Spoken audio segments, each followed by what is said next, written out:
How many litres of milk goes in one of these vats? 29,000. Once a day pickup, but it may be 2 tankers to pick it Yep. up, just Yep. depending on how full the tanker is when it gets here. Tim Campbell from Ernest Energy, based down here in Invercargill, renewable energy consultant, helping commercial and agri clients to electrify their farms and their businesses. We're at Hedgehope. This is Clover Milk Dairies. We've got a 75 kilowatt solar array and a 50 kilowatt hybrid inverter, which is battery ready. What do you mean by battery ready? So the client has specified that he wants to be ready for batteries in the future. So at the moment it's a solar only installation, and given cash flow he will add batteries in the future to his business. Why are these in different parts compared to a normal solar array that you would just see in a straight line? We're reusing dead space on the farm. Yep. So we're not taking any productive land out of use here. This is an old hedgerow that needed knocked down. Yep. And essentially we've used that space quite nicely between the main cow lane and the main tanker track. From the manufacturer's perspective of the racking, it's rated for 130, 140 kilometres an hour. Yep. And like these ground screws, they're rated for about a tonne of force on wind uplift, and we've got 8 ground screws per panel. All right, and this is the dairy shed, which in about an hour's time is going to be full of dairy cows getting milk, is that right?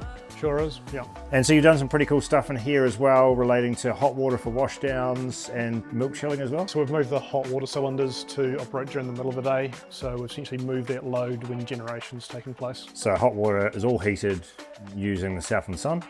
Yep, and then effluent system, the client's now operating the effluent system more in between milkings. Yep.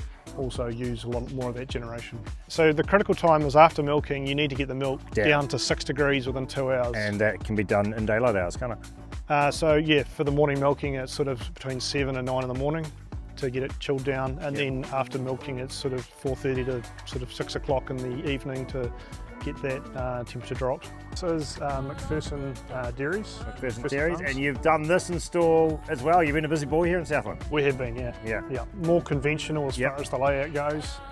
So we've got the bifocal, bifacial panels that and you've got some different kind of reflective matting down here to do the same job? Yes, so the client just wanted us to try something. So this is actually an orchard cloth to go underneath it. I recognise it well. Yeah, it hasn't been the greatest success. It's a learning process. Yep. We've just tried something here and we've done just conventional gravel on the other side. Conventional gravel wins? As long as we're doing the weeding, Yep. as far as keeping on top of the weeds. Gotcha. Mate, so this looks like you made a battery.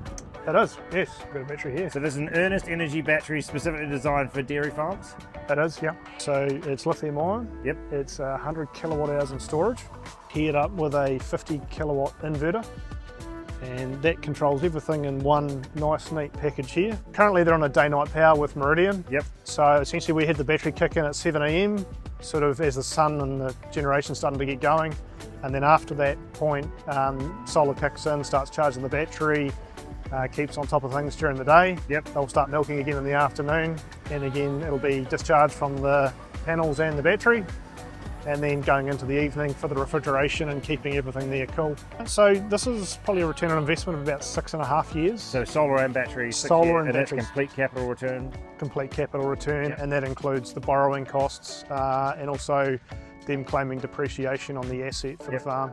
So in other words, if you're planning to farm for more than 6 years, it's probably a good idea now. I think so, yeah. And you got that resilience piece, and that's the hard part to value.